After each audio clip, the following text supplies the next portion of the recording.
आप देख रहे हैं ज़ेड टीवी इंडिया। मैं हूं आपके साथ हर्षिता। एटा जनपद के उपनगर अलीगंज के छोटे से गांव कठीगरा के एक होनहार युवक ने ऐसा इतिहास रचा कि गांव से लेकर जिले तक में इन दिनों वो चर्चाओं के केंद्र में है। पीसीएस की परीक्षा क्वालिफाई करने के बाद डीएसपी बने जितेंद्र यादव एडवोकेट के पुत्र अजय यादव ने आईएएस की परीक्षा उत्तीर्ण कर ली।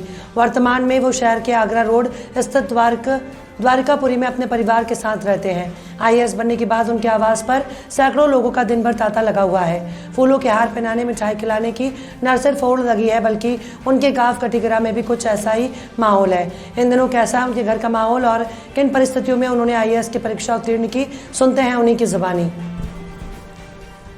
इसमें 3 स्टेजेस होती हैं, पहला प्रीलिम्स, दूसरा मेंस और तीसरा इंटरव्यू। हर स्टेजेस की एक अपनी डिमांड होती है, तो उसको समझे कि कैसे कौन सी स्टेज को हमें किस प्रकार से निकालना है। और मेरा मानना है कि पूरी लगन से, पूरी श्रद्धा से अगर वो प्रयास करेगा, तो अगर मैं इतने वीक बैकग्राउंड से होकर सफल हो सकता हूँ तो कोई भी सफल हो सकता है। पीसीएस में आपने डीएसपी का जो है दायित्व न ग्रहण करके आईएएस सिविल सर्विसेज में आपने इच्छा जाहिर की और सिविल सर्विसेज में आपने आने का मन बनाया, तो इसके पीछे का रीज़न क्या था? सर, जैसा कि मेरा जो मेरा एक रुझान था सिविल सर्विसेज में, वह इंडियन एडमिनिस्ट्रेटिव सर्विसेज को लेकर ही था। मेरा स्टार्टिंग से ये प्रयास था कि मैं आईएएस की सर्विस को ज्वाइन करूं, लेकिन क्योंकि मेरा 2 बार इंटरव्यू में नहीं हुआ था, तो मेरा ये प्रयास था कि मैं एक बार पीसीएस को भी देकर देखूं, और जिसमें मैंने दिया, जिसमें मैं कि सफल भी हुआ, डीएसपी पोजीशन भी मिली।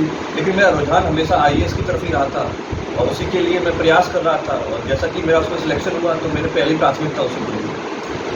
मैं ये जानना चाहूँगा आपको कि पढ़ने के साथ साथ आपकी खेलों में भी रुचि रही होगी, और कौन सा गेम्स जो है आपको सबसे ज़्यादा प्रिय लगता है? तो जैसे कि अगर मैं हॉबी की बात करूं, तो मुख्य तौर से बास्केटबॉल खेलना मुझे काफ़ी पसंद है।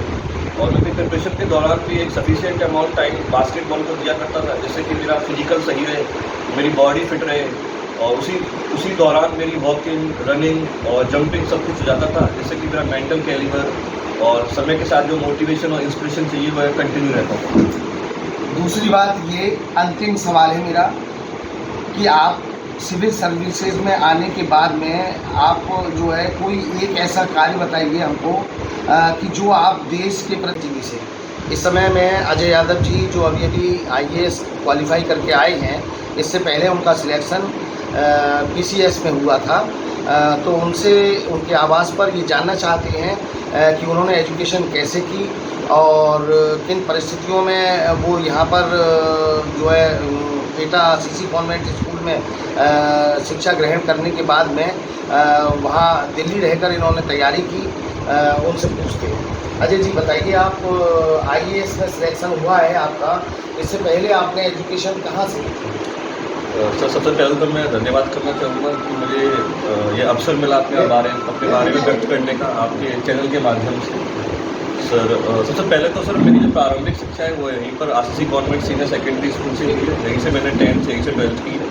उसके बाद मेरी ग्रेजुएशन आईआईटी दिल्ली से कंप्लीट हुई, और ग्रेजुएशन के बाद से ही कुछ समय कार्य करने के बाद मैं सिविल सर्विसेज की प्रिपरेशन करना मैंने प्रारंभ किया, और यह मेरा तीसरा इंटरव्यू था और जिसमें मुझे सफलता प्राप्त हुई। मेरी रैंक 276 है। इससे पहले सर मैं यूपीपीसीएस 2022 में भी डीएसपी की पोजीशन के लिए मेरा चयन हुआ था। अगर सर मैं अपने परिवार के बैकग्राउंड के बारे में बताऊं, तो मुख्य तौर से जैसे कि मेरे पापा एडवोकेट हैं, मेरे चाचा एडवोकेट हैं, तो हम लोग एटा में ही निवास करते थे, तो मेरी सारी शिक्षा लगभग एटा से ही हुई है। लेकिन ग्रेजुएशन जैसे कि आईआईटी में मेरी कंप्लीट हुई, वहाँ मुझे सिविल सर्विसेज के बारे में जानने को मिला कि कैसे इसमें प्रयास किया जाता है, कैसे प्रिपरेशन इसकी की जाती है। एंड उसके बाद से ही मैं दिल्ली में ओल्ड राजेंद्र नगर में सिविल सर्विसेज की प्रिपरेशन कर रहा था, और 2 बार इंटरव्यू दे चुका था पहले ही, और तीसरी बार में मैं सफल हुआ। आपके बहुत से